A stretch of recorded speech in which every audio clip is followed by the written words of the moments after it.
Hi everyone, Red Dog Gamer here, hope you're all well.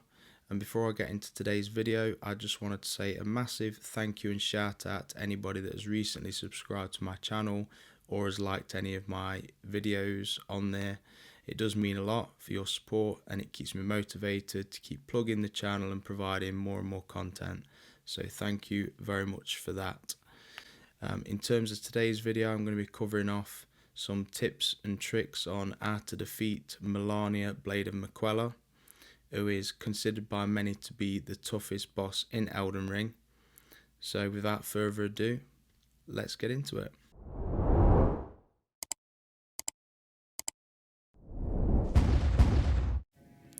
This boss fight is located at the bottom of the Alleg tree at Elfiel's Brace. And the site of Grace there, and then there's a flight of stairs that actually leads down to the boss arena. Some things to bear in mind for this boss is that there's a possibility you'll get infected with scarlet rot at the second stage of the fight in particular, but you want to have equipment that gives you quite a lot of physical resistance and also bumps up your vigor if you've got quite low vigor attributes to start with.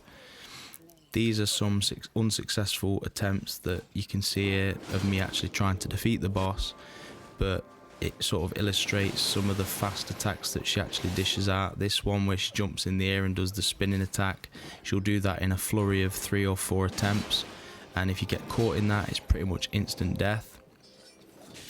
In terms of summon, I use Mimic Tear, but anything that can dish out bleed on the boss is ultimately quite a good approach to take.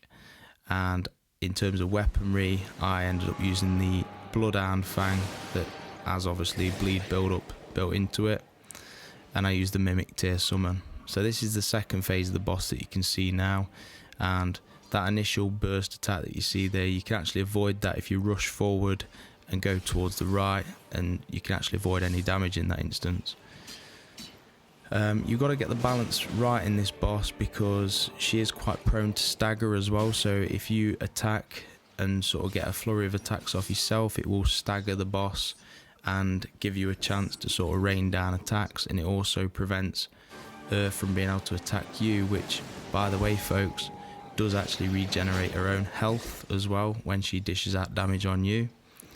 That's quite an annoyance. And also that happens if she attacks your summon as well, so just one thing to bear in mind, you can't just let it completely take all the aggro, because then she'll quickly be gaining her health back. So you need to sort of rush in and know when to attack and approach the boss yourself as well. So this is the actual successful attempt that you can see now. Not much has changed really in terms of the approach. I mean, it's again the same of knowing when to go in and engage, knowing when to back off, knowing the animations of when she's going to jump up into the air and do the flurry attack that pretty much one-shots you.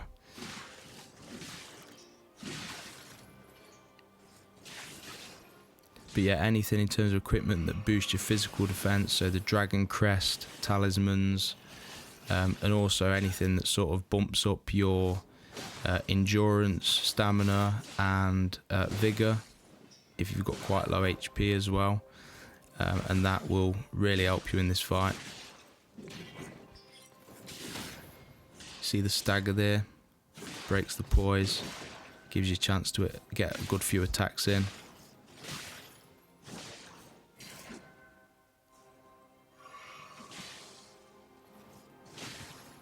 And then trigger the second phase. And that's where you can rush forward. Yeah, that burst, that can deal a lot of damage as well. I'd err against going and engaging with the boss at this point because you will get infected with scarlet rot, so the only instance I'd do that is if she's literally on her last legs and you know you can rush in and finish her off quickly. Otherwise I'd just stay back, use that as an opportunity to restore your health and just sort of get yourself together again. So it's about picking your moments, this fight really. They're staggered again. Back off, back off. Just going in for a big attack here. Back off. I weren't quick enough then. But yeah, like I say, you get the opportunity there when she does that attack to actually sip on a flask, and then she does take a little bit of time getting back to her feet again after that attack as well, so you can rush in and deal some more damage, and ultimately you will win the fight with that approach. So there you go. Hope you like that video.